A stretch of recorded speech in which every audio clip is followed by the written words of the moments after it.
Welcome. This channel is about two things I hold dear: video games and history. Continuing from our Onimusha Warlords video, our focus will now shift to the main villain of the series, Nobunaga Oda. During the opening cinematic of Onimusha Warlords, he is seen ordering his men into battle, and at some point while in his camp, hearing the news of his victory at Okehazama, he is suddenly shot by an arrow, killing him on sight. But at the end, he is again seen atop his horse, and along with a zombie-like army marching. His appearances in-game have been brief, and he is not even one of the bosses, and has only been teased at the end of the game with an encounter between him and Samanosuke Akechi, with Nobunaga appearing to stare from above Samanosuke's unconscious body. Now his historical counterpart is far from the resurrected demon lord he is portrayed in the game, although he is a peculiar character at the very least. Oda Nobunaga was born on June 23, 1534, a time when Japan was still in a state of civil unrest. Small territories were ruled by powerful warlords who were constantly at war with each other.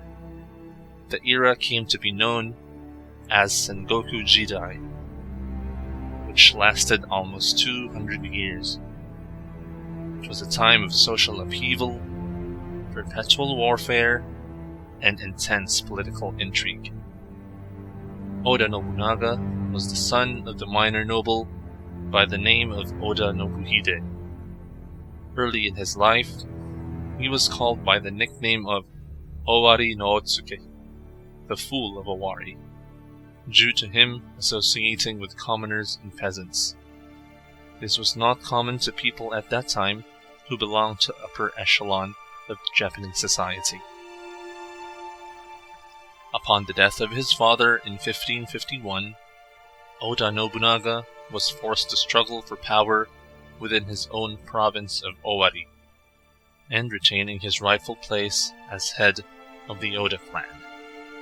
His uncle, Oda Nobutomo, claimed the title of head of the Oda for himself, and for Nobunaga to wrest the power from Nobutomo, he enlisted the support from his other uncle, Nobumitsu, and together they eliminated Oda Nobutomo. Nobunaga also faced a significant challenge from his younger brother, Nobuyuki, who aligned himself with rival provinces. The struggle between Nobunaga and Nobuyuki persisted for a number of years, but in the end, Nobunaga was successful in eliminating his brother and solidifying his control over the Oda clan. The Battle of Okehazama is considered to be one of the most important battles in samurai history. It happened on June 12, 1560, on the outskirts of Nagoya City, when 2,500 samurai defeated an army of 25,000. Oda Nobunaga's finest hour, no doubt. Imagawa Yoshimoto, the powerful warlord of what is now Shizuoka Prefecture and Mikawa, Eastern Aichi Prefecture, was looking to expand his territories, and in doing so, his great army steamrolled across the provinces all over Japan, until he came about Owari, held by the Oda clan under the rule of then relatively unknown Oda Nobunaga. Imagawa entered Nobunaga's territory early June 1560 with an army estimated to have been about 25,000, and camped just south of an area known as Mount Okehazama.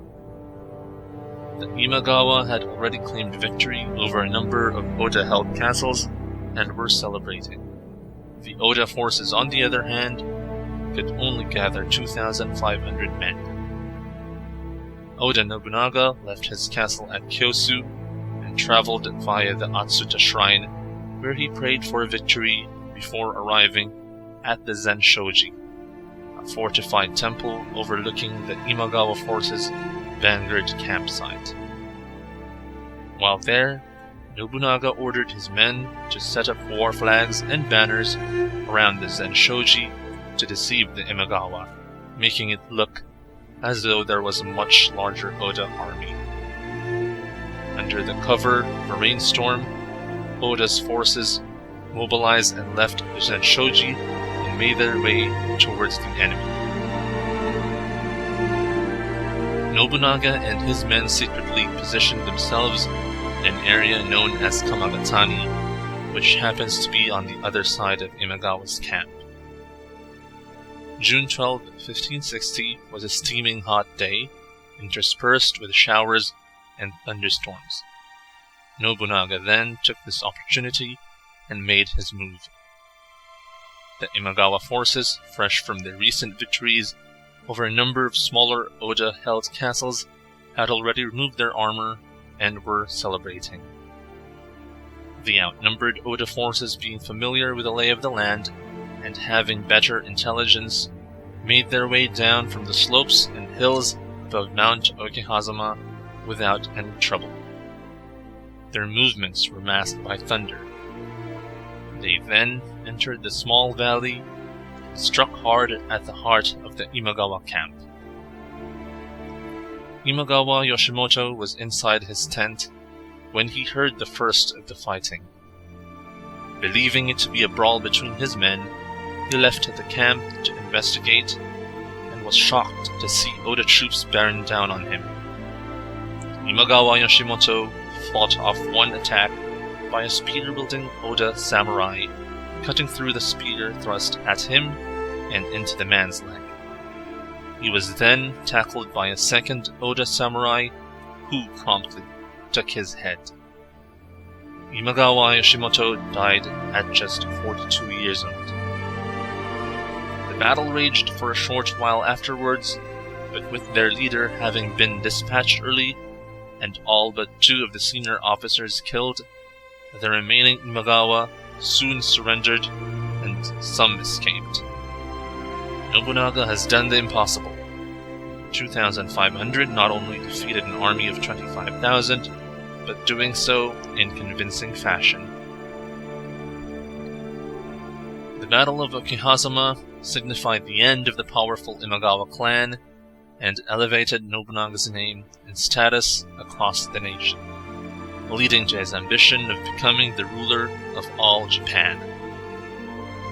Nobunaga, through this battle, also liberated one of the Imagawa clan's prized hostages, a man who would eventually become shogun, one named Tokugawa Ieyasu.